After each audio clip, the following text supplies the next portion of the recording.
Mr. Scott offers Carolyn a cup of coffee. Dr. McCoy moves a bowl of fruit. And Chekov doesn't remember the Cheshire cat, but he does remember the Minx cat. Hello, everybody, and welcome to The Seventh Rule with Cirroc, Lofton, and Walter Koenig. Hello. My name is Ryan T. Husk, and today we're doing a review of Star Trek, the original series. Season 2, Episode 2, help me out here. Who mourns for Adonias? I think that's how you say it. Adonais? That's the way I've always said it, and God knows if I don't know, nobody does. Adonais. Who mourns for Adonais? Everybody in the comments below, let us know your version of that strange word that I don't know. Written by Gilbert Ralston, directed by Mark Daniels. This was September 22nd, 1967. Where were you? How you guys doing today? Oh, you're talking to us. Oh, yeah, I'm fine. How about you, Cirroc? Right. Yeah, I'm good. I'm all right. You know, this was an interesting episode, and rather entertaining. I thought a little bit for me. I was intrigued by it. Well, let's also give a very special thanks to Creation Entertainment, because guess what? On March 8th through 10th, there is a Trek Tour, Trek to San Francisco, their convention. Dozens of Star Trek celebrities are going to be there. Cirroc and I are going to be there. We're going to be partying with you. You got to go. There's going to be a Seventh Rule podcast panel. It's going to be so much fun. That's March 8th through 10th in San Francisco, just south of San Francisco, Burlingame, right next to the San Francisco airport. Super convenient and easy. Go to creationent.com for more information. That's creationent.com. All right. Walter, what do you remember about filming this? Do you remember this episode? I remember, yes. Oh, yeah, absolutely. I remember the episode, first of all, for a very prurient reason, because I found Leslie Parrish to be stunning, and I was told that she was glued into that outfit she was wearing. And I kept looking at the lights, praying that they would melt the glue, but they didn't. But she was just lovely. It was interesting seeing it again. I don't believe I've seen it since when it first aired. I have a question that I want to ask you guys, and maybe one of your fans out there. You see Chekov initially in that first scene on the bridge, and he talks. He has a couple of lines, and then we cut away and we come back, and he's not in his chair. And for the rest of the scene on the bridge, he's not. And the camera pans back and forth, and you see the empty chair. Where did he go? I have no memory of that at all. Because you weren't there. But I guess he wasn't there. He wasn't there. That's so weird. I noticed that. I noticed that. Yeah, I noticed that too. I thought it was strange. I thought maybe he got called away for some away team kind of briefing or something. I wasn't sure exactly why you weren't there. But that something in my head said, "Oh, he got called away for some briefing on the way." Well, that's what you would do. You'd immediately, contribute an explanation. But that ain't it.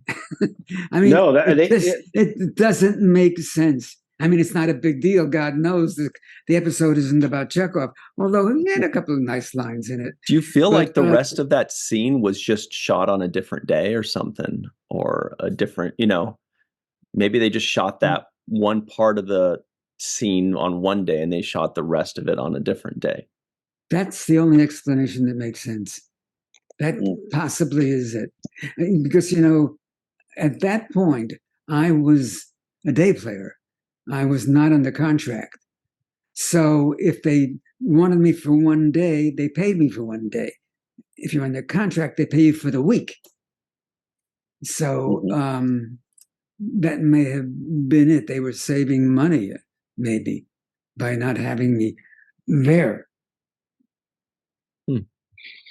Yeah. You know what jumped out to me though a little bit, Walter, was that you were 22 years old when Kirk 22. asked you. Yeah, He says, Wow. I was actually 31. Yeah. okay, but you look young though. You did look Yeah, super young. yeah. But I was thinking, okay, so he's 22 years old, and I was trying to. I guess he was saying you're too young for this conversation, Yeah, yeah, right? He's like, I right. think I'll handle this because you don't have enough experience yet. So that Yeah. was one of the things that kind of I thought gave me a chuckle, and I enjoyed it a little bit. You know what's always funny about that, though, is anytime somebody makes a comment like, oh, he's 22, he's just a kid. Oh, you're just a. When you're 22 years old, you're like, I am not at all too young for this kind of conversation. Like, you are very aware of everything that's going on, or at least you think you are. So I did think that that's pretty funny to note. I was still a virgin at 22. Yeah. Well, but not at 31. But he's playing 22. No, not at 31.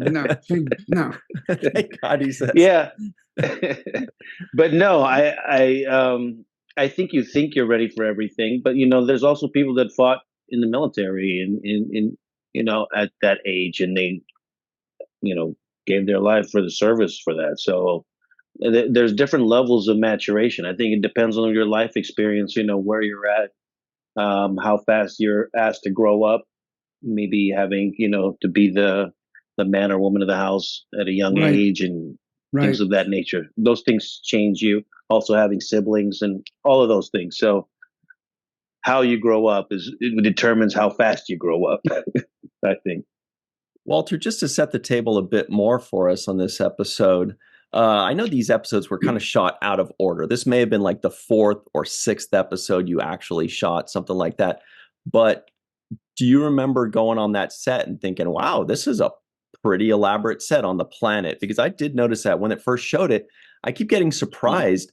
Like a show in the 60s didn't have a budget, but I see this and I'm like, whoa, they spent a lot of time and a lot of hours and a lot of work building up this big elaborate set. I shouldn't be surprised, but it's always surprising when I see it. Do you remember that impression? Well, I know that we used 2 sound stages. The bridge was in the bridge, and the interior of the ship was, I think, stage 29, and stage 30. I may have this wrong, but stage 30 was the planet. So they were every they would shoot it on the bridge while they were building the planet, and that was a pretty much a weekly occurrence. We used 2 sound stages. Walter, you mentioned being a day player, and this is the 2nd episode. So the first 2 episodes essentially, or I don't know how long up until you become made a series regular, but not until the 3rd season. Wow. I was a day player throughout the entire 2nd season. So if they needed me for more than one day, then they paid me, for 2 days or 3 days. But I made. So they got a discount on your services basically for that first season, essentially. Yeah. I mean, well, it was curious. I did more episodes than I think they anticipated because George wasn't available. So I was coming in, and more often than not, I was there more than one day. So I made, are you ready for this? My salary for the first season was $10,500 for the entire season. Not for one episode, but and for the 2nd season, when I was under contract, it was $11,500 because now if it was a raise, some raise, 15%. But now the sense was that if it was going to just be a day, they weren't going to use me, in the 3rd season. they bring in somebody to sit in that chair. Mm-hmm. So, you guys notice? Sorry, go ahead, Cirroc. that just makes me think. Oh, but it means to me that you were doing a great job. Where they're thinking, okay, they start you off like, let's see, on the day player type thing, and then they say, well, this guy's doing great. We love him. Give him more and give him more, because it looks like your role is growing just in these last 2 episodes, from what I see. Yeah, but that's not necessarily the trajectory through the entire season. There were days when there were episodes when I had less to do. Okay. As a matter of fact, in the 3rd season, I know we're not there yet, but in the 3rd season, in the month, I think it was the month of September or the month of October, I asked to be released from the series for that month to do a play. Mm-hmm. And I did a play in Chicago and missed a couple of episodes. But I was back to saying aye, aye, sir, because by then we already knew that we wouldn't be back for a 4th season, and the energy and the enthusiasm and the optimism was pretty much dissipated, and we were all pretty much convinced that we were done. So they let me go. So it's kind of like a lame duck season then. Yeah, I mean, lame duck season. Yeah. How far? It's not the way you want to have energy-wise for the cast when they think it's like a dead-end street. What's that? Yeah, they when they put that out in front of you, and you know you're not going to be renewed, then it takes all the air out of your sails and makes everybody kind of slump their shoulders. Yeah, that's very much the case. Yeah. And did you notice in this episode here, we had a Lieutenant Kyle sighting? Lieutenant Kyle, I think he was in 11 original series episodes. And Cirroc, as you know, they based a character in Strange New Worlds off of Lieutenant Kyle. Remember, he was in the 1st season of Strange New Worlds, but not the 2nd. And so this was, for us as a podcast, our first time seeing him. I think he was in 4 episodes in the 1st season. He'll be in 4 or 5 or 6 in the 2nd season. He was Australian. I noticed he had lines. Yeah. He was an Australian. Yeah. I did notice kind of a strange accent on him, but I could tell he was trying to hide it, right? Like he wasn't playing it like an Australian. At first I was like, is this another Irish guy? But then I listened and then I was like, no, I don't know what it is. No, I think, and matter of fact, I think he did episodes where he didn't have any lines. He may have done 1 or 2. And another day player, then probably. Yeah. Oh, yeah. He was a transporter chief, and just called transporter chief in the credits for a few episodes as well. Let me check here. It looks like 11 episodes, 3 in the 1st season. And in all of those, he was transporter chief or transporter technician.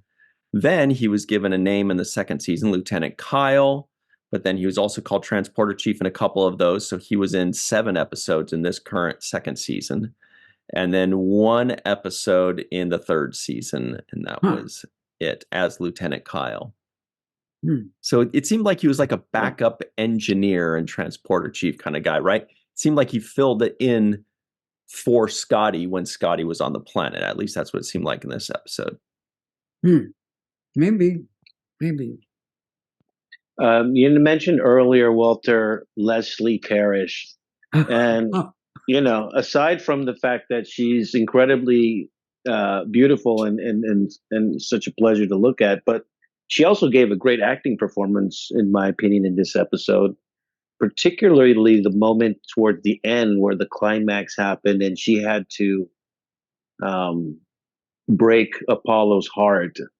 And I thought the way she did it was impactful for me. I thought, wow, she's so good at, ripping this god apart and showing his insecurities and touching those buttons on insecurity. What did you think about that? I thought she did very well. I think that the whole thing was kind of truncated. That arc of her falling in love, he falling in love with her, and then she, one speech from Captain Kirk, and she sees the light and she backs off. That was a little attenuated. You don't fall in love that fast, and you don't break up that fast. We had a show that was like, I think it was 49 minutes long, minus the commercials, and things had to happen in a hurry. So I felt that was to tell that story, and it's a more convoluted story. I think it demanded more time. It could be a fascinating concept. You have this god-like creature, this species, who is so vulnerable. He's incredibly vulnerable, which makes the character fascinating. And I think as a consequence, he did an awfully good job. Michael Forrest, I think he did an awfully good job. I've always boosted him as one of the actors that I've enjoyed having had on Star Trek, being part of our group. Yeah, I get what you're saying. I think it was difficult for me to believe entirely because it was so short. It was, I love you. Oh, I love you. Oh, I've got to. And Kirk says, you're. Oh, and that's an interesting thing too. Kirk's speech is that, you're a human being, and you can't be in love with something that's energy. It's not even a human being, which is kind of contrary to a philosophy that we were instigating and we were promoting. That everybody should be able to get along, and you can't be in love with him because he's not us. I thought it was antithetical to what Star Trek is thematically supposed to be representing, which is this idea of exploring and pushing the boundaries and creating new life. And certainly you see mixed species individuals all the time on this show, where you see somebody who's half Klingon and half this or this and that. And so I think the idea of mixing species is part of a fundamental basis of Star Trek. It's accepting all of those diverse combinations of life that could exist. So I think that was a little bit that jumped out to me, because he mentioned in that speech you're talking about, Kirk says, remember our duty to humanity. Yeah. And I thought, do we have a duty to humanity? Like, if presented with this kind of option, if you can find love in some other species, life form, or if you can even procreate with another life form and the genetics match up, why not? And why not celebrate that kind of love, even if it is an unusual or original, undiscovered kind of love. But I thought that wasn't a good enough argument to, you know what I mean? The better argument was, hey, we're all about to be slaves, going back to being goat herders and thrown 5,000 years back in the past, as opposed to, you have a duty to humanity. I didn't know if that was exactly the best argument. Yeah, good. I'm glad you saw that too. Yeah. At one point, I don't know whether it was Scotty or wasn't me, who says, well, what are they? What is he? And he says, energy. And that was the explanation. Energy. Right. Spock was saying energy. He's just, and Spock actually said it twice, where he said, to really reiterate, he's not flesh and bone like us. He's just energy. And I'm not sure why they put it in the script twice to really hammer it home, almost to try to make sure that we don't pity him too much or something. I don't know what it was, but they wanted to make it very clear. It's okay. He's not like us at all, so we don't have to be nice to him or something. Or maybe it was as an explanation to the way he can shoot laser beams out of his fingers or something. But I found it interesting that they mentioned it twice. Star Trek does not usually do that. Yeah. And what about that moment when we all have our backs to him, and then we turn around and we start yelling at him and coming toward him? What was the purpose of that? It was the mockery, and they were. They were trying to irritate him. I think you were trying to irritate him to get him to focus in on trying to, point his magical thunderous laser bolts at you, so that when he did that, he would be weakened, and then I guess you would attack. There was some plan of attack. That's what I gathered from that mockery moment. And they said he would kill us, and then Kirk said, "Not all of us." That was kind of the plan of like, if he expended all of his energy, then they could take him out. But right before that, what was funny was he said something like, "Turn around, I'm talking to you," and then Kirk goes, "We're busy." We're busy right now, turning our backs to you. That was so funny. Well, it's like he can't hear you or something. It's like, I'm standing right here, guys. I can hear you. I have a giant hand clasping the Enterprise, so like listening 20 yards away is not that big of a deal. Yeah. But to I think we opted for some easy ways out of things in that episode, because it is really an extraordinary concept. I like the concept, though. That's why I liked it, though. The concept, Even though some of the solutions were not the most believable, and I thought the stereotypes and the sexism was a little bit overplayed. The chauvinism was overplayed. She's all woman. One day she'll find the right man and leave on the bridge. Like all of that conversation was like didn't age well for me, and it wasn't necessary to get the point across that they were trying to get, which is the ancient, to me, biblical story of the fallen angels falling in love with men or women and mating. And this is an ancient story that they're extrapolating from and turning into this particular episode, which is why I was interested in seeing how they were trying to make the arguments of this breeding and this kind of love for women by the gods, which has been kind of a thematically a long-standing theme. Right. Mm-hmm. One other sidebar here, and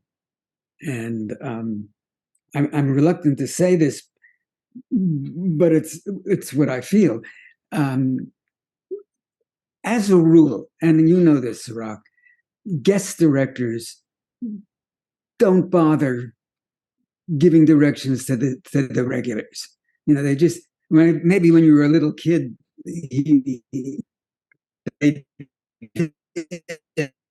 but they generally don't. They just, if they give direction at all, they focus on the guest stars, the guests in an episode. I was never given a direction, and on this episode and this particular case, I think Mark Daniels might have done more with Jimmy. I think Jimmy was a really sound, strong actor. I don't think he came off well in this. My feeling was that it was whiny, and it didn't play to his strength, and that bothered me a little bit. I always thought that Jimmy should have been given more to do in general, but in this particular episode, he needed somebody to say, be a little bit more sturdy, be a little bit more in control. Mm-hmm. Or maybe the director did tinker a little bit and did kind of give him a note to be a little more whatever. And then maybe that's why it didn't work as well as we're accustomed to with Jimmy, was maybe the director did say something. Well, it's very kind of you, but no. But no chance of that. I was there. Okay. I was so there. you recall specifically there. Okay, that's great.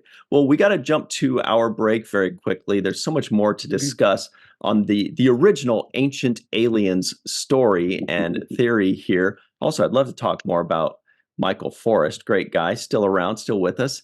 Everybody stick around. We will be. And by the way, I also looked up the pronunciation of this title. And we'll get back into that in just a minute. Let's just say we'll be right back. Hey, everybody, welcome back to the Seventh Rule with Cirroc, Lofton, and Mr. Chekov himself, Walter Koenig.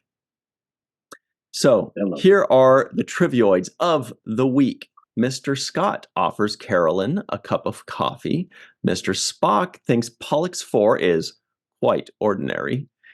Captain Kirk has the same fire as Agamemnon, Hector, and Odysseus. Spock is much like Pan. Mr. Scott is a stiff-necked thistlehead. Dr. McCoy moved a bowl of fruit. Spock has been contaminating Chekov. Chekov doesn't remember the Cheshire Cat, but he does remember the Minx Cat. And Lieutenant Uhura is connecting the bypass circuit. I think that's what that was. She was just like zapping things. So I have another one. What is it? I have another one. That box that I was carrying around, that was a tricorder, right? Yeah. I had no idea what it was supposed to do. I was carrying it around like I was looking for copper in the ground or something. Yeah, kind of like a metal detector. Yeah. I had no idea. And in fact, somebody at some point, it may have been after the show had been shot, but came up to me and said, you don't know what you're doing with that box, do you? And I said, I have no idea. Did you tell them it's not real? Nobody knows what to do with it? It's a prop? I guess it had a purpose, but as far as I was concerned. So the titular character, I don't know if this is the titular character or what exactly that means, but I always called it Adonais. That's what it looks like it's pronounced. Like. You do it. Oh, I can see where you're going. But then somebody corrected me. You're letting me down easy. No, but then somebody corrected me and said it's Adonias. And I'm like, are you sure? I always called it Adonais, or it looks like that. Nope, it's Adonias. Okay. So then I pronounced it Adonias. And Walter, you said Adonais. And I'm thinking, that's what I thought it was. So then I Googled it. Now, our friend Google said in one thing, it said it's pronounced just like Adonis. I'm like, that's pretty weird. It's a weird spelling for Adonis. And then another one said very clearly the English, British English, American English, and Australian English pronounces it Adonais. So it sounds like 3 out of 5 are saying Adonais, and I think that's good enough for me. Okay. I first heard the word when I was at a thrift store. I saw this old Testament, the 5 books of Moses, and it had a gold leaf at the end of the pages. So I thought it stood out on the bookshelf. I said, I'm going to pick up this book. And it turned out it was a study book for the 5 books of Moses. It was a study guide. As you read the Old Testament, it had references on the bottom, and it was really like a university level book.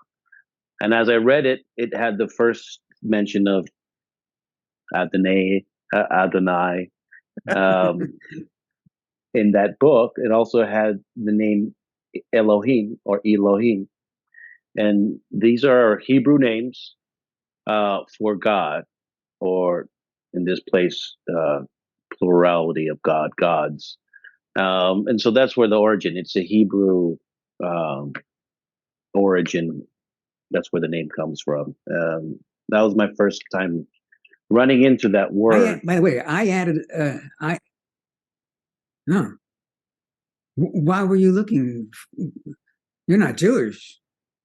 Are you? No, I'm not Jewish, but I'm interested in studying stuff, and Oh, I read okay. yeah. I mean, the Old Testament is part of the New Testament, in my Okay. opinion. So you need one to really understand the other. Hmm. So maybe we were And a talking lot of the New about Testament, yeah. the Yeah. Hebrew pronunciation of it is possibly different. Is probably possibly uh, Adonias or something like that. That's very confusing for Yeah. me. But that maybe that's what it is. I just want to jump in and say that I added a word to the script. Oh, what was that? Oh, Well, oh, you want to know? yes, Stay tuned, yes. everybody. We'll be right back. No. Right. They were saying Ulysses instead of Odysseus. That's the way that it was in the script. And I said, it's not Ulysses, it's Odysseus. Wow, And good knowledge. And Shatner said, he's right. That was probably the only time in 2 years, 7 movies. That's the nicest thing he ever said to you. Yes. Okay, so we got that in there, and this was that was one of going to lead me to my other thing, which is one of my favorite lines in this episode is your line when you say, "And I am the czar of all the Russias." I rewound that a few times because I thought that was Right. it was just rightfully delivered. The timing was perfect on that because it came after the serious moment where they played the musical cue like dun dun dun, and then you come on top of it with the comedy and completely changed the mood up. I loved it. I thought it was special. Oh, good. Good. Well, there were, several occasions when they actually tried to take advantage of the reason they had me there.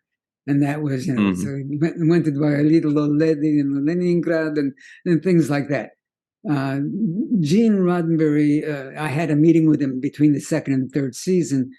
And this is before we were going to be switched to Friday night, when we were going to be Monday at 8 p.m. Perfect time for Chekov for Chekov's fans.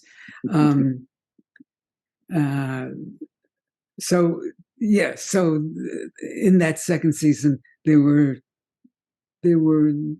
dialogue that was indigenous to the original conception of the character, and then Gene, when we met, he said, taking that stuff all out, it's juvenile and sophomoric or something. So we didn't use that joke in the third season. This is the reason why you guys have me here, for these extraordinarily profound moments that actually, yes. recall. You mean things that literally nobody else on the planet could ever tell us? Yeah. Yes, that's exactly why. Yeah. Amazing. But you touched on the music, Cirroc. Man, that music score was unbelievable. It felt like I was watching a movie. It hit me when, when Apollo was zapping them and there was a big battle kind of situation. And then afterwards he sat and the music was just blaring. And then afterwards there was like a more sad, melancholy kind of music. And I realized this is like scoring for a movie, not for a TV show. This is unbelievable. They were going for a big dramatic show. You could tell that they were trying to do something that had never been done before. They were trying to break barriers and really wow people. And it wowed me 50, whatever, 7 or 8 years later. What did you guys think of the music? I'm not conversant with the music. Did Alexander Courage write that? Let's check. Yes. Well, no, that was theme music. He did the theme music. I don't know who did the scoring. I'll check on that. Yeah, I felt like the music was big. There were moments where I noticed it a lot. It just complements the whole thing. I also noticed the way the close-ups were when Shatner gets his close up and he just gets those really tight shots, the lighting looks really amazing to me. I think the background colors with the close ups, it looks great. The whole color, the texture of the of the frame looks amazing to me. And I think one of the things that I've noticed about Star Trek is it is the close-ups are unique, and they have that futuristic feel to it because of the backdrop with the panels and the way the lighting is. It gives me a sense of they're on this ship, and I think it also adds a level of quality to it that I feel is tangible. Um, these really colorful close-ups. And now it's interesting you address that, because in the other episode we saw it as well. When they came close on the woman, they soften it like they do in movies. Very much. Like they did in movies. And this is a case of gilding the lily, because Leslie Parrish didn't need to have her close-up soften. I mean, she was extraordinarily attractive in any case. But I noticed that we did that on Star Trek, and I'm not sure the other series at the time were doing that. Certainly they were doing it in the movies, In the movies, yeah. Yeah. But it's a motion picture quality shots, some of these shots. Yeah. So Spock had one, just the way it's framed. I was going to bring that up. I think I know the one you're talking about. And by the way, the music department in total, I looked that up. Yeah, it was Alexander Courage, composer and theme music. Jim Henriksen was the music editor, and Fred Steiner was the conductor. But there was a shot on the bridge that I really noticed, I really liked, which was, it showed Sulu, Spock, and Uhura all in one shot, and it was like Sulu in the foreground, obviously, then Spock, and Uhura was more in the background, but she was also turned in between them, and it just kind of was like this perfect little shot. And again, I shouldn't be surprised by these things, because in the 60s, people still went to school for it and studied it and did all this, but I'm like, wow, that's a really good shot, And then it makes me want to pay more attention to these shots. Like maybe I'm paying attention to the story so much that I'm missing, how great the rest of the crew was at what they did. Yeah. Possibly. Yeah. It's also the way they shot that soundstage and made it feel bigger than it was for the Greek set. I felt like it was big, and could have been, an outdoor space. And that was another thing that I thought was done well. But the thing I did kind of laugh at was when they had Uhura and Spock in that little whatever they were tight together in a two shot, and she's working on the panel. And I'm thinking, who wants to work under those conditions with somebody like Spock over your shoulder telling you, I need more, like, do it faster, do it, like give me some shoulder room, like, you can't be in this little cubby hole with me over my shoulder. Right. Talk about micromanaging. Especially because it showed earlier in the previous scene that Spock had some garlic for lunch, and so she was just like, "Come on, I'm trying to work." Yeah. Give me some room. How did you know about the garlic? I could read it on her face. She was like, "Okay, guy, I'm trying to work, so I'm zapping metal here." I love their fingernails. She had great fingernails. Oh. Did you notice that? Yep. They were very, very. It was just the kind you need to have when you were working with wires and things like that. And I wanted to ask you about the biggest, very delicate fingernails. I wanted to ask you about that crazy ship rock that happened in the beginning of the episode when the hand kind of clasps on and everybody goes flying, down and tumbling. I was like, "Well, one that guy was landed under the table." Yes. Duck and cover. And I thought that was a little bit extreme. I mean, they've gone up against so many different things. That was a little bit. The director was like, "All right, everybody, like completely 45-degree angle or something." It was a little bit too much to me. I can see that. I can see that. I watched it like 3 times because I like to like focus on one person's performance for the dive. Yeah. And everybody Versus others. tends to have this similar reaction. I think we all do when we're in that kind. We throw our hands up, but then in like you think about it in real life, do we do that? I don't know, because I can't remember how many times I've been actually in real life on a ship that's being hit by a giant hand. But I did when you're on the watch cruise it a bunch ship of and you times. find rocky waters, you walk around and put your hands up, right? Like, whoa, it's crazy. Losing my balance. Do you guys know who Katharine Hepburn was? Mm-hmm. Yeah, of course. Yeah. You both do, right? Yes. So this is totally a total digression from what we're talking about, but it's the moment is appropriate. When we were doing Star Trek IV and we were on the Bird of Prey, and by then they had put motors under our chairs, so we weren't just going like this. We had actual motors, and we got to the end of the day, and Leonard was directing, and we went on Bird of Prey, and he says, "Okay, that's a wrap." And I said, "Leonard, no, not yet. I have an idea." I said, "Turn on the motor under my chair." And he says, "Quiet, everybody."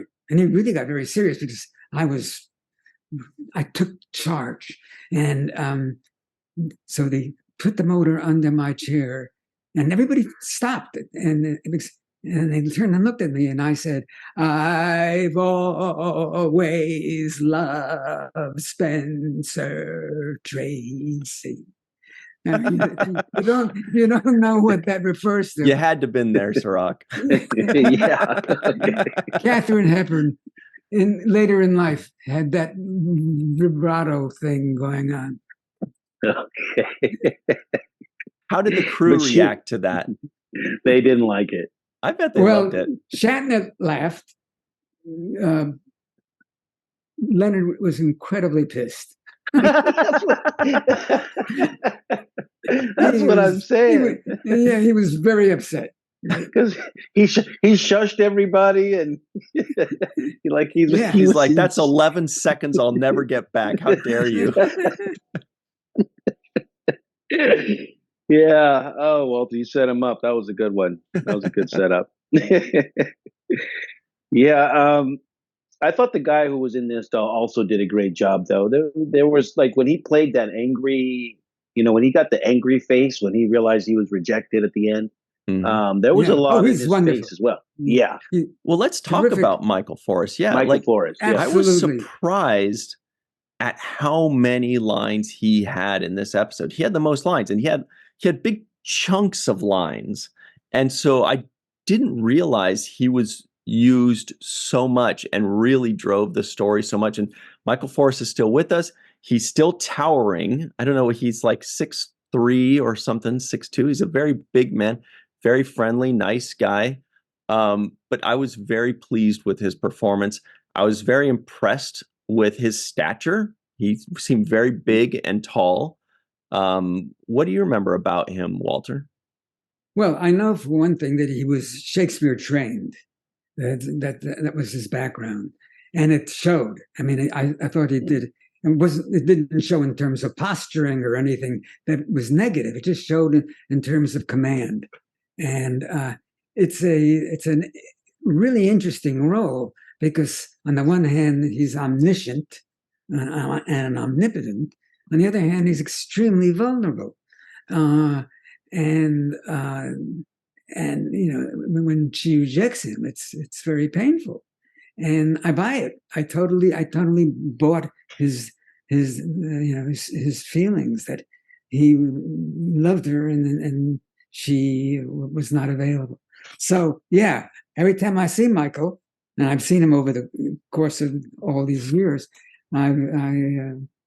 frequently I tell him how good he was and how pleased that how lucky we were to have him on the show. Yeah, I thought he did an excellent job. Like you said, Ryan, a lot of lines in this. Carried it. You mentioned the Shakespeare. The Shakespeare to me came out in lines when he was saying stuff like, "So it was in the beginning, drink the sacramental wine." there shall be the music of the pipes. The way he was Yeah. delivering that was, like you said, full command of his voice and of his presence. Right.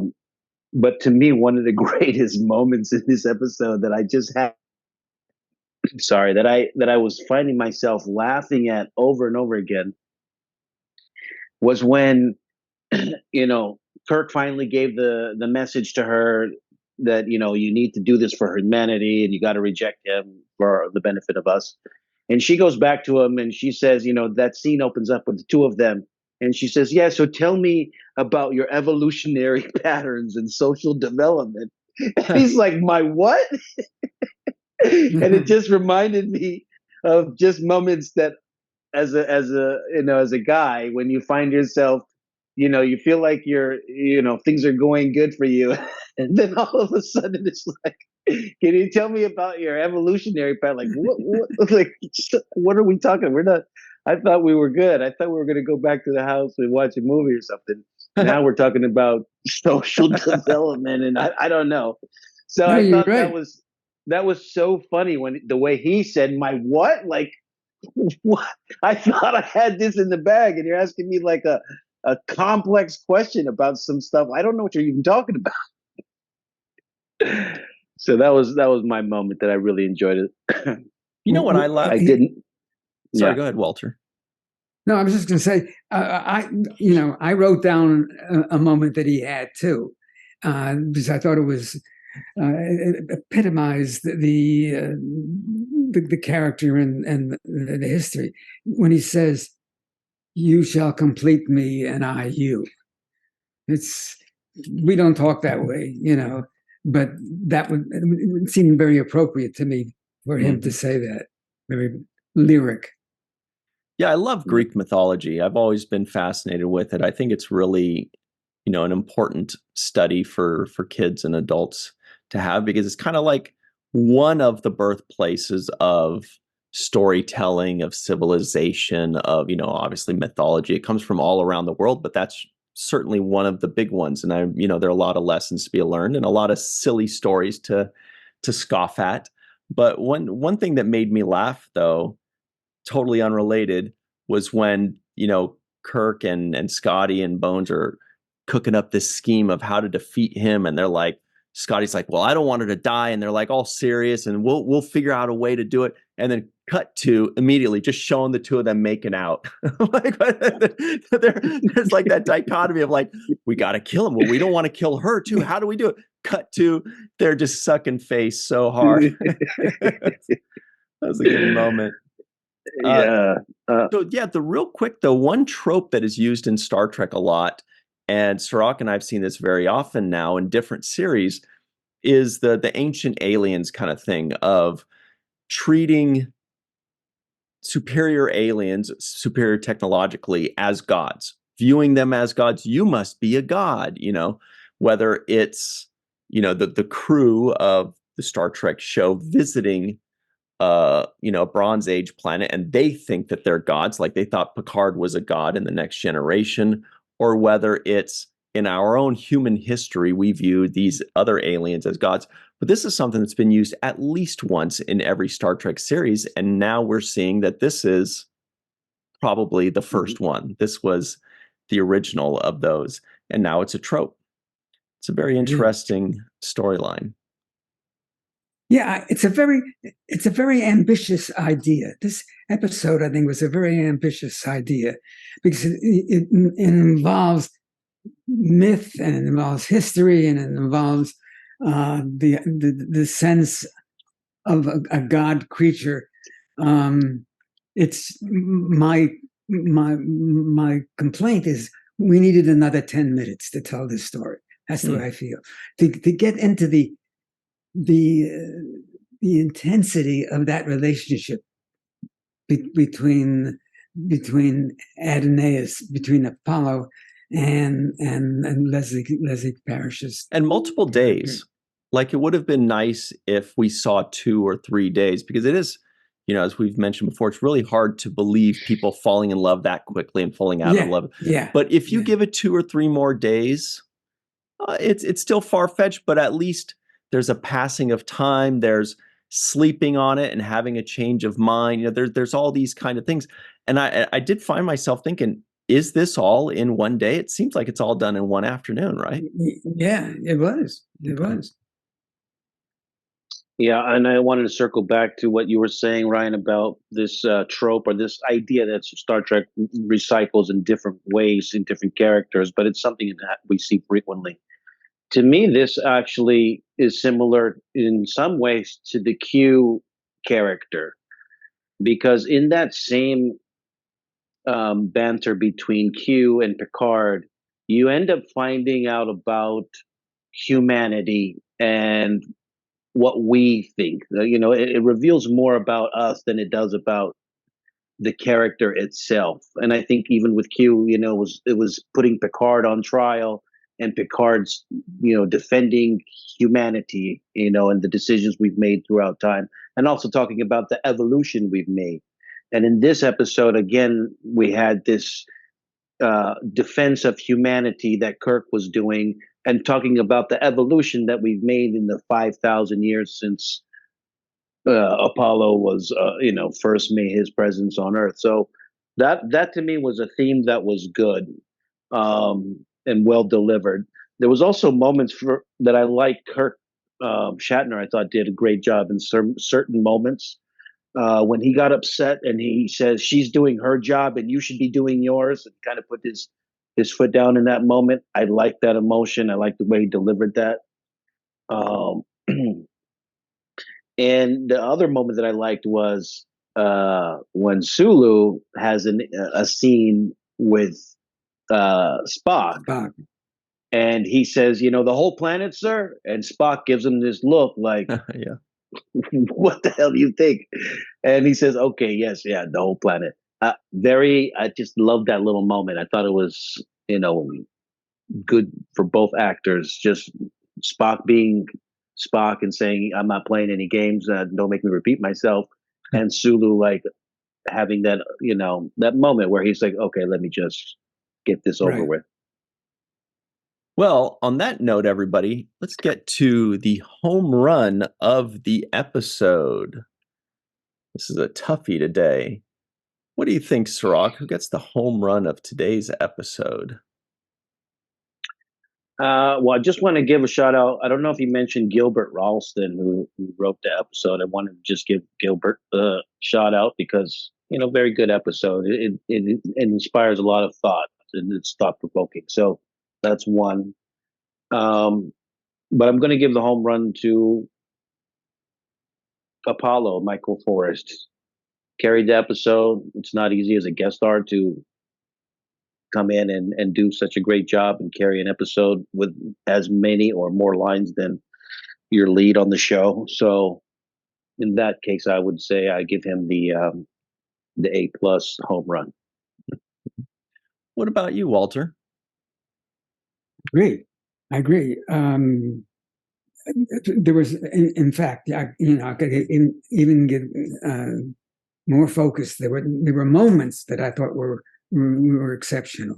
When you saw the vulnerability, when you saw what was really the incompatibility of being a god and being so, all powerful and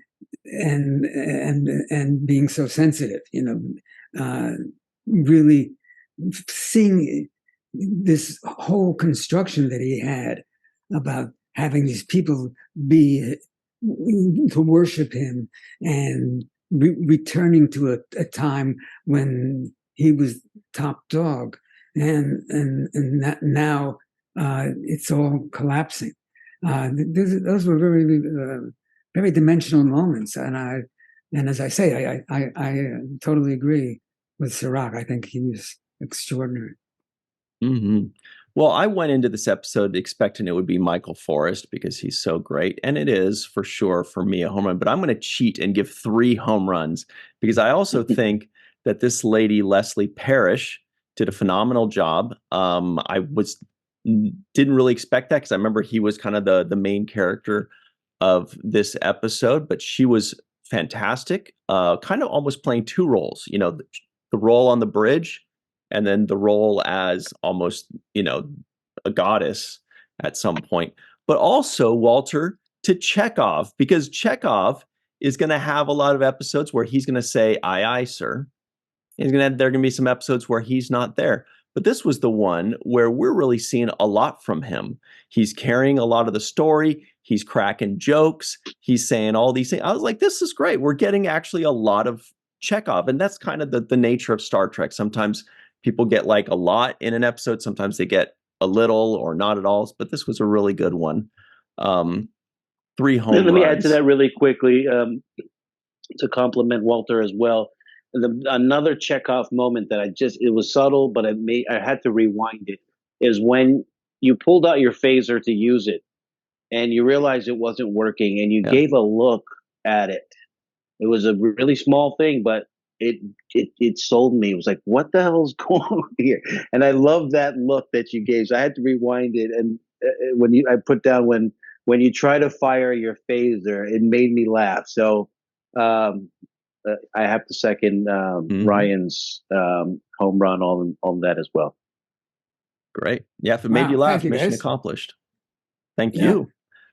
All right. Let's also say thank you on that note to Homer Frizzell, Dr. Anne-Marie Siegel, Eve England out in Wales, Yvette Blackman, Tom, TJ Jackson Bay out in Missouri, Titus Muller, our good pal, Mr. Muhammad Noor, aka Dr. Muhammad Noor, Tierney C. Diekman, Anil O. Palat, traveling around the world, Joe Balsarati, Mike Gu, Dr. Stephanie Baker, Carrie Schwent, Faith Howell, Edward Foltz, My Live in Tokyo, who's waiting on the other side. You'll see her in a moment. The Matt Boardman, Chris McGee, Justin Weir, Jake Barrett, Henry Unger, Allison Leach Hyde, Julie Manisfee, Marcia Classic Schreier, she likes the original series, Greg K. Wickstrom from Hawaii, Jed Thompson, Dr. Susan V. Gruner, Glenn Iverson, Dave Gregory, Tim Baum, and of course, the guy that's going to know how to pronounce that title, Jason Oken, hopefully. All right, everybody, we will be right back. Stick around. We'll be right back on the 7th rule. Hey, everybody, guess what? It's the free-for-all. Look who's here, Melissa Longo. Hi. And Jason M. Oken. We've got Dr. Susan V. Gruner. One of these days, she's going to show off the Grace Lee Whitney goodies that she has in her closet somewhere. Homer Frizzell is out in New York somewhere, probably. Allison Leach Hyde is here. Cool Uhura shirt. And you can get that at Walk in Art made by Melissa on the Introverted Republic. Same as what Maya's wearing out in Tokyo. As in same website. Marcia Classic Schreier. We've got Chris McGee modeling a 7th Rule hooded sweatshirt that you can get at the link in the description box below. Carrie Schwent is ready for a toga party. Glenn Iverson will probably say something funny. He's out in the Vegas sector. Tierney C. Diekman, a.k.a. the Borg Queen, is here. And Gold Scott Jensen. He's going to do it. Let's get into this. Jake Sisko guesses the IMDb score. I'm going to say a 7-7. Does anybody else have any guesses without It's a actually knowing? 10. I'm going to guess 7-6. Look this time. I'm assuming that it should be a 10, but I'm going to say 8. 7-8? 7-8 maybe? 7-8. I think so. I like 7-8. Walter, this is everybody on IMDb, the International Movie Database. People are able to vote or, make their numbers, whatever it is. So we're guessing what that average is from all the people around the world that have voted on this episode. And you know that? Yeah, we got the answer here. Oh, I'm going 8-7. Wow. Before I checked, my guess was 7-8, but it's actually a 7.1. What? That's a trend. I know. That's way too low. Wow. That's too low. That's a typo. That's way too low. Typo. All right. Did we hear any non-appearance mentions in this one? I didn't. Nor Well, I. the What does Greek that mean? gods. Somebody that was mentioned, like their actual name or they were referenced, but they weren't actually in the episode. So we're fighting for them to get royalties. All right. Melissa Longo, will you please get us started off on the right track? What did you think of this particular episode? I really, really liked this episode a lot. I'm loving how pleasantly surprised I am by these episodes and how good they are. And I love the use of language and the dialogue. Like when Kirk says to Scotty, stiff neck thistlehead. I can't even say it, but stiff neck thistlehead. It's so good. I thought the acting was really good. Leslie Parrish and Michael Forrest did an excellent job as Apollo and Lieutenant Palamas. And but these episodes have a tendency to spark my imagination. And I love that because of the style and because of the style of speech and because of the costuming. I mean, these costumes are beautiful. I also like the dialogue, and I like watching Bill Shatner as Kirk. He's always got something going on behind his eyes. He's a smart actor. And I have to say that I love Walter Koenig's timing, his comedic timing. It's so natural. It's really wonderful to watch. And then the banter between Chekov and Kirk was great. Overall, I really enjoyed this episode, and I could go on, but yeah, 90 seconds. Great stuff there, Lisa. Sounds like you're enjoying the heck out of the original series, as am I so far. Jason M. Oken, we need to convert him. He doesn't seem like an original series fan. What did you think of this one? Didn't like it at all. Now, in reality, I think we're going to be seeing a lot of this looking at the second season of the original series. It is perhaps one of the best seasons of Star Trek ever. So it's no surprise that this is a wonderful episode. It's a bona fide classic in many ways. It looks great. The performances are wonderful. I mean, you can argue whether Shatner went a little big at times, but that's just a matter of taste, frankly.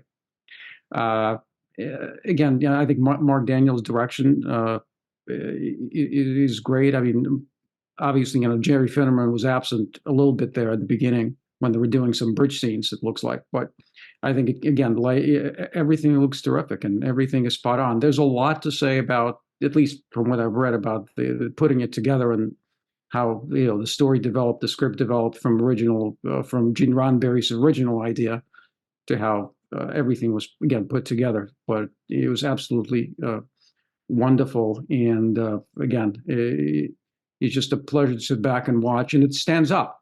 That's one of the things we're going to say again and again. It's been almost 60 years and things stand up. And you can't say that about pretty much any television of the era or much, much later. Great stuff. Thanks very much, Jason M. Oken. Dr. Susan V. Gruner, what's up? It's good to see you again. What do you think of this one? I loved it. I cried with the opening credits and the scene and everything. I just missed that so much, the original stuff. I took a boatload of notes. I'll just say that, Walter, I had such a crush on you. I know you probably don't like that you look like Davy Jones, but I was totally in love with Davy Jones and the Monkees. You did such a great job. You were just so cute. I loved Uhura. They had her doing stuff, with the soldering, whatever she was doing. I love Leonard's techno babble. I wonder how many takes did it take him to get all that out? I'm just curious. I love that they used the soft, what's it called, the soft filter on Leslie whenever they did a close-up of her. I love the humor. Just everything about it, the lighting, the uniforms, the dress, how colorful it was. Absolutely amazing. I thought some of you might have thought that it was a little hokey, I just want to give a gentle reminder, and I'll do it fast. This was so great for 1967. Women could not get a credit card until 1974. They couldn't get a checking account on their own until 1974. The birth control pill was made available in 1960, but women really couldn't get them till the late 60s, early 70s. And of course, Roe v. Wade was in 1973. So this was a big deal back then to have women on the bridge, a Black woman on the bridge. It was just amazing. And that's why we fans back then had a hissy fit when they canceled the show. And this shows one of the reasons why we did that. It was just so fabulous. It's a 10. Yeah. Great stuff. Thanks very much, Dr. Susan V. Gruner. All right, everybody. Homer Frizzell is here at long last. What did you think of this episode, Homer? Did you watch it? I watched it. And it was very different it wasn't very different than I remembered it. The main stuff still happened. I had forgotten there was that scene at the beginning about losing an officer. So that part, I'll let others maybe talk about that. I just wanted to kind of throw out that, if you discover that mythology that helped to shape the world was based on aliens, do you share that with folks back home? And if you do, then what do they end up doing with all of the statues that they have? Like, what are the repercussions of that? Like, what's the choice that they should make? Just curious about that side of this episode. I loved it, of course, and I agree with Susan. I think it should be a 10 as well. Excellent. Yeah. Thanks very much, Homer Frizzell, who, by the way, currently resides in Walter Koenig's former apartment complex. Yes. So, Walter, the wall behind me, on the other side of that wall is the apartment C. Jeez. As I recall, you were in 2C. Right. So back behind me there is C, and this way is the building north of here that you would have seen from your apartment. Huh. How interesting. Yeah, that's interesting. No, I mean, this is really interesting. I mean, I lived there in the 1940s. Wow. I'm curious. I mean, we've got a couple of sconces, and I feel as though they have the sconces in every single apartment in this building. So you can see one there, and there's another one over there. I feel like maybe you had a couple of sconces as well in your living room. Don't remember. Maybe. I don't remember. I know my living room looked out on the fire escape. That's what I remember about the living room. Great stuff. Thanks very much, Homer Frizzell. Good info. Allison Leach Hyde is here. What is up, Allison? What do you think of this episode? And welcome, Joe Balsarati. So good to see you.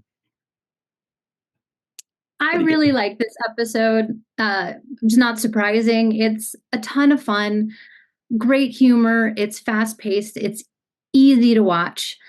I didn't particularly like the first scene, the teaser, losing an officer. I'm like, she can get married and still serve, but that's a sign of the times. So we don't feel that way now, but it is great to see how much we've progressed in that. And my favorite is Nichelle in this entire episode. I thought she had so much.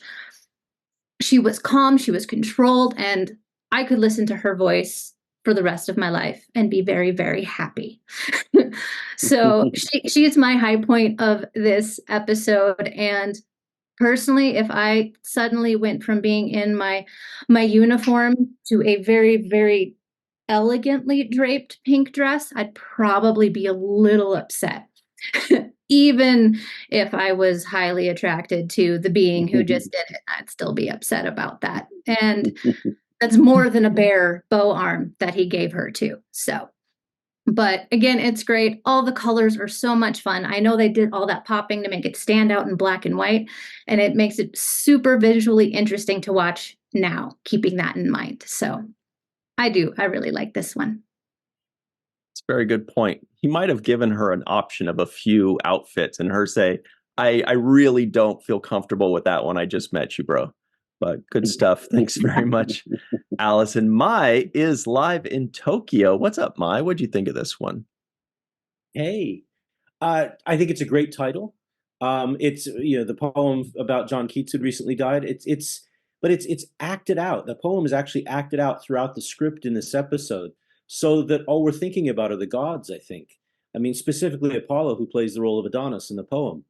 And interestingly, the name, we talked about this earlier before we came online, I'll just briefly mention it. Adonis has an extra A added so that it's spelled the same as the name for God in Hebrew, as, for example, at the beginning of the prayer over the wine at Passover, Adonai, as in Baruch Atah Adonai.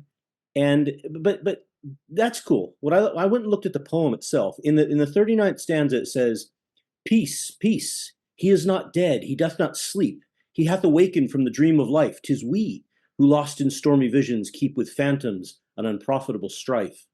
And then later in the 47th stanza, it gives us the title of it, "Who mourns for Adonis? Oh, come forth, fond wretch, and know thyself in him aright." It's the poem is saying, and I think what this episode is saying, why are you so upset? Be happy for him. He's free of this hellhole that Rome has become.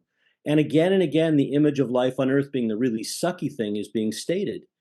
And finally, the last two lines of the last stanza is the real Star Trek pitch when it says, "The soul of Adonis, like a star, beckons from the abode where the eternal are." And I love that this title it's elevated, it's educated, the references, the inferences are right there. I especially like the literature quality of this episode. It effectively acts out what's written in the poem. And it's not the last episode to do this, but it's certainly the first. And quite well done it was, I must say. That was well done too, Mai. Thank you very much. Great stuff. Marcia, classic Schreier. She knows all about the original series. What do you think of this one? Well, it's one of my favorite of all of Star Trek. And I agree with Jason, the second season of the original series is one of the best seasons of all of Trek. And I'm going to be repetitious because you can't say enough about the acting of Michael Forrest and Leslie Parrish, and the scenes where they're crying at the end.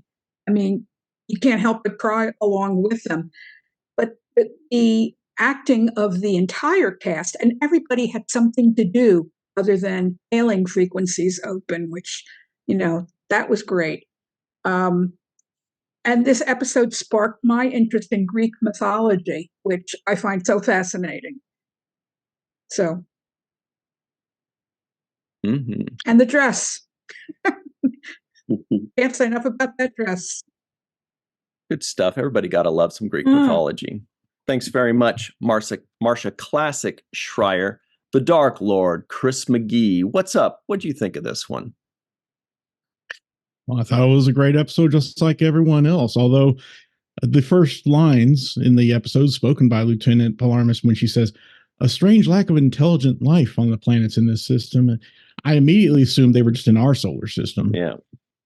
I did like when Kirk was ordering Sulu to adjust the forward tractor beams to repel. And it reminded me of a young ensign on the Next Generation who is so proud of turning his school project tractor beam into a repelling beam. I'll briefly mention that I'm sure that the debates have raged on for years surrounding Kirk's line in this episode. "Mankind has no need for gods. We find the one quite adequate." Right.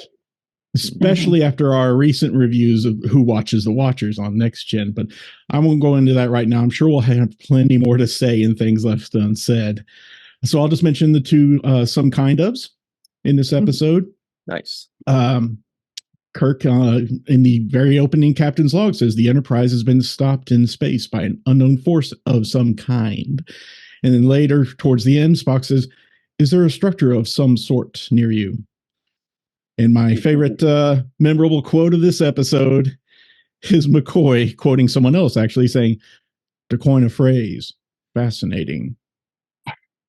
Excellent. Perfect delivery, too, by the way. Carrie Schwent is here in her toga party gear. Everybody that's just listening in, you're missing out. What's up, Carrie? What'd you think? I really, really like this episode. I like Maria.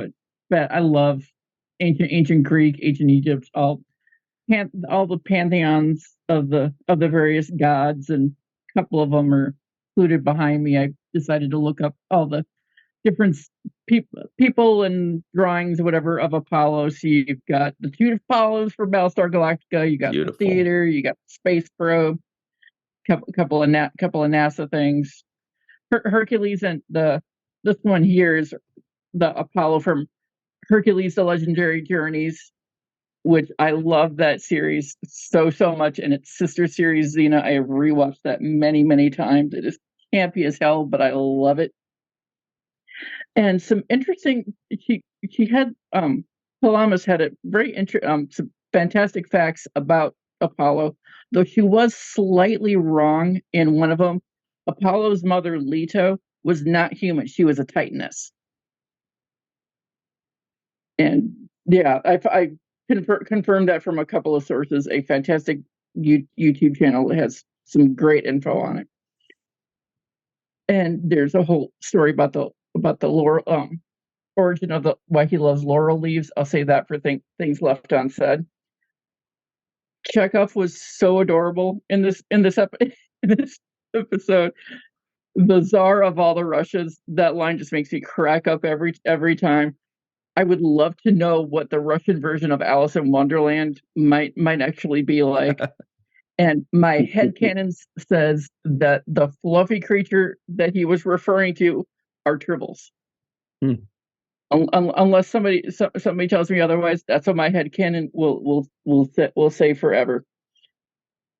One last thing, Kirk was very, very excellent in this thing. I have one tiny nitpick though. When he was holding her hand, trying to tell her that she's got to spurn Apollo, if you look really closely, his thumb rubs her one knuckle just a little bit. I don't know if he realized he was doing it or why he did it, but after the last TNG episode, it had me just a little bit uncomfortable. But neither one of them said anything. You couldn't see anything in their faces, so maybe it was inadvertent. But I do have my quick haiku, because for TO episodes I'm doing haikus. So the haiku for this episode goes as follows. Giant floaty hand. Apollo demands worship. Time to join the wind. And if a toga party breaks out, I am here as security. Keep everybody in line. Security, it says. Yeah, security. She was a Titanist. Weird. I hear they have a shot for that. Am I right? All right. Awesome. Thank you, Chris. Glenn Iverson is here. He's out in the Vegas sector. What'd you think of this one, Glenn Iverson? You are a serious TOS fan, if I remember correctly. Oh, absolutely. TOS and I have a lot in common. We were born the same year, but I absolutely love this episode. It's one of my favorites. Wanted to start with a couple of little bits of trivia. I'm not sure if my video is working. It looks like everything's pausing, but if you can hear me. Yeah. This you can tell this is a second season episode because DeForest Kelly is in the credits and they're still yellow and not blue. We find out in this episode that Chekov is 22. And I believe this is the first and possibly only reference to the nuclear electronics lab on the Enterprise. That's cool. But I think one of my favorite parts of this episode was just the fact that, that this Apollo actually could have been, he and the other gods could have actually been the basis of our Greek mythology on Earth. It's extremely possible. And I also say, you have to give Apollo a hand for the way he entered into the scene. Boo this guy. I'm sorry. That was great. Where's the hook? I have a whole bunch of other notes, but I think we can leave them for things left unsaid. Great stuff. Thanks very much, Glenn. Tough act to follow, Tierney. What do you think? What'd you think of this one? I thought it was gorgeous. Truly, just in many aspects, beautiful episode. I do have a question for Walter, though. A very silly question, and it might have been asked before in some of your earlier meetings, and it did surprise me to just come out. Oh, how old are you? I'm 22, and you weren't at the time. You were just 30, and they brought you on to at least from the little trivia, apparently attract younger viewers, which it did, and you had your Davy Jones hair and you were very cute. But for you personally, what was that like? How did that feel? Was that odd to be playing someone so much younger? I mean, it's not really that much younger, but from 22 to 30, and have to wear the wig and the hairpiece and be there to bring in the younger crowd. Um, do you have any thoughts on that? Well, I'm an actor. This is just part of the game. I was playing high school students before I joined the Star Trek world. I'm short, and I had a young face, and that was just the name of the game. You go along with what's there, and you assume that there are going to be situations and characters you'll play that you might not represent in your real life in any viable manner, but this is what you do because you're an actor. I never played a monster. I never got into makeup that that changed my looks. So I don't think my situation was different than most actors. I think we're all prepared to play people that appear to be different from us. I think the essential thing is that you try to find in yourself what is in the character, that you don't pretend, but you dig for it. You find what is viable, what you can relate to, what feels comfortable, so that it's not pretending, it's living.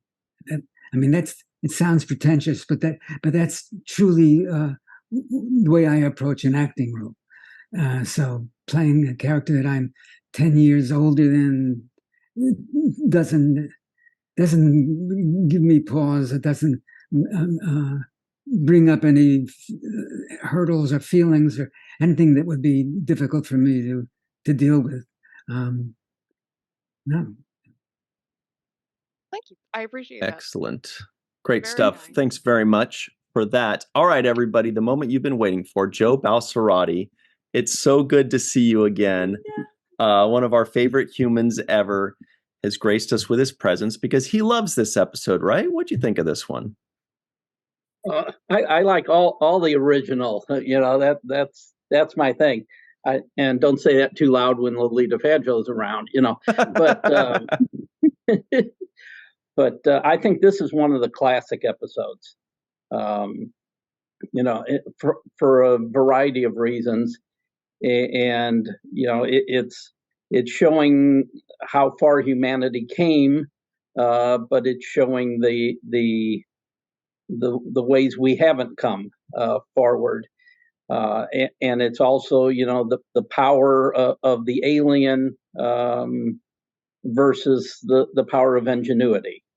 So I think from all kinds of levels that this is just one of the classics. I mean most of the original series would be considered classic at this point, but this certainly is in the top 10 of those that made Star Trek what it is. Mm-hmm. I just wonder how many shows today would attempt an episode like this, a story like this. I don't think we have that kind of boldness. stick to what is familiar and what's comfortable and what is easy to relate to. But this shows, an adventurous spirit, certainly on the part of the writer and whoever collaborated on the story with him. By the way, everybody, notice Joe Balsarati has a Route 66 in his background, or is it the year that Star Trek, the original series, first aired? It's whatever you want it to be. Yes. All right. That's also Scott Jensen's pickup line. What's up, Guldu Scott Jensen? That's right. What did you think of this episode? So well. Excellent episode. I can reiterate everything that everybody has said, obviously. But what I found striking once again about this is I love the way that Kirk was such a great teacher, how he was asking questions to Chekov, as well as giving him a chance to prove himself at the same time. I think that is a extremely important quality for a leader to have. And I love that it was definitely shown very clearly there, because Chekov came up with great ideas. And I mean, at that point, he would joke about him being 22. And I feel like the older I get, the more laughable it is to ask people how old they are and when they answer with stuff like that. A lot of coworkers I do the same thing with, but I definitely loved that. I loved that we got a lot of time where Kirk and McCoy were together without Spock. I am a very, very boisterous lover of Dr. McCoy. He's probably my favorite character in all of Star Trek. And I love when there is a chance for him and Jim to talk to each other without it kind of being a back and forth between Bones and Spock, which tends to slip in there a lot. And then lastly, my favorite part, and I had to write this down because this entire episode reminds me of one of my favorite sci-fi writers of all time, Arthur C. Clarke, once said, "Any sufficiently advanced technology is indistinguishable from magic." And I thought that this was so great that this kind of bared that whole point out, is that given enough time, we catch up to a lot of unknowns, and there are more unknowns always, but it is definitely a very forward-thinking message to show and to iterate right in front of us. So yes, absolutely loved the entirety of all of it entirely. Beautifully said. And cool shirt. That looks like an Abyssinian kiosk shirt made by Cirroc's sister. Jake's final take. Cirroc, what do you think? Final thoughts? One thing that jumped out to me was that they have an A&A officer on the ship for anthropology and archaeology. I don't remember that being brought up again, an A&A officer. Maybe you guys know better, but it was a good, interesting title, jumped out to me. That fruit basket that was on that table that was just annoying McCoy. He had to pull it down. Like, he was like, "Get this thing out of the shot, put it next to me." And I just thought that was hilarious, that this fruit basket, nobody wanted a bite of the fruits. Nobody wanted to eat some grapes or anything. They just like, "Get this thing out of here." That was funny to me. I actually drew a picture of it. And then now we have to see it. Oh, yeah, this is the fruit basket right here. There it is. See, the annoying fruit basket. Nice. Annoying fruit basket. Yeah. Has to add annoying to it. And I was also thinking that I wanted to see that harp get played. It was just sitting there in the background right below his chair. And I was just thinking, somebody going to play that harp? Will we get to hear that harp? Reminds me of another biblical theme of David's harp. And then my last thing that I wanted to mention was, the spreading onto the wind until only the wind remained. That reminded me of one of the main climax moments in the book, The Alchemist, where Santiago has to essentially turn into the wind. So yeah, I thought that was another callback moment for me. I enjoyed it as well. So this was layered with a lot of the themes that I liked. Of course, the chauvinism and the sexism was a little bit blaring for me, and that was one of the takeaways that I disliked about it. The line "you seem wise for a woman" was like, just bothered me. So, but other than that, I think thematically, the religious themes were really hit home for me, and just creates the kind of thinking, it just allows you to think about things. And I think that's what I really love about Star Trek. It just inspires that thought inside of you that makes you question things, think about things, research things. Let me look into Adonai and where does the origin of those words and where does it come from? So all of this is good for just your understanding of the world around you, and that's one thing I love about this show. Well, Walter, any final thoughts to send us out? Yeah, very, very profound thought. Somebody mentioned one of the speeches that I was giving, and that I was interrupted in the speech, and that was what was supposed to happen, except that I got to add a couple of words because they didn't come in quick enough. So the words fluffy, the fluffy, that was also my extraordinary contribution to the dialogue. I added that because I was waiting to be interrupted. I think that's a writer credit. Oh, it is a too. Yeah. In fact, I understand, and I don't know this for a fact, but I understand that Joe Biden is having a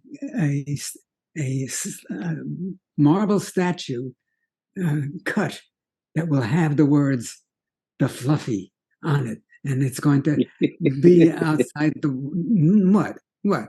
You don't believe me? No. We're here for it. I started in the beginning. I was following you up until I realized, wait a minute. I'm still along for the journey. Yeah, and he's holding a treble in his hand. Yes. Well, great stuff, everybody. Thanks very much to Melissa, Jason, Sue, Homer, Allison, Marsha Classic, Chris, Carrie, Glenn, Tierney, Scott, and Joe Balcerati. For myself, Cirroc, Aaron Eisenberg, for Walter Koenig, aka the Fluff Master, and Melissa Longo. Thank you all very much for hanging out with us. And until next time, always remember the seventh rule.